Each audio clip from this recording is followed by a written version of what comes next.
Diorang berharapkan macam adik Syafiq ni mesti lagi comel, lagi handsome.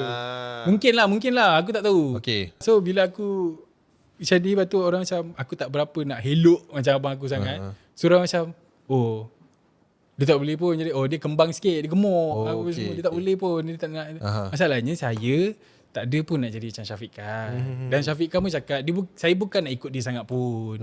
Cuma kita orang ada minat yang sama. Betul. Yes, that is the part. Minat yang sama dalam industri. Mungkin saya memanglah mula saya cakap saya nak berlakon ke apa benda ke.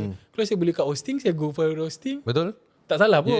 DJ ke. Aku nampak Syafiq kata happy untuk kau. Alhamdulillah. Kan? Benda tu. Korang support each other lah. Support each other lah. Saya support dia, dia support saya. Brothers kan? Blood Betul brothers. lah. Ni betul blood brothers. That's the point, guys. Ni betul blood brothers kan? ni Brothers sentiasa belakang. brother. Betul. Yang komen-komen tu kau ingat Syazwan nak kau orang ke?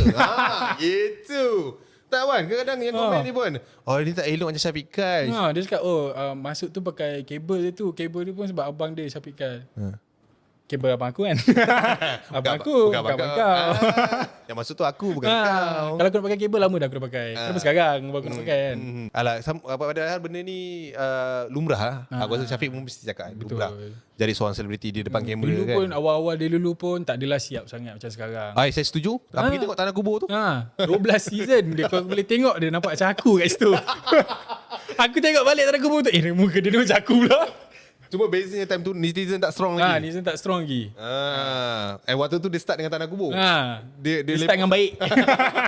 Dia lepak dengan Tok Adi. Dia lepak dengan orang Islamik. So tak ada kecam. Disclaimer juga kepada peminat-peminat Syafiq Khan, kita orang bukan sesi mengutuk dia. Tak ada. Takkanlah aku nak kutuk abang aku. Tak adalah, kita gurau kan.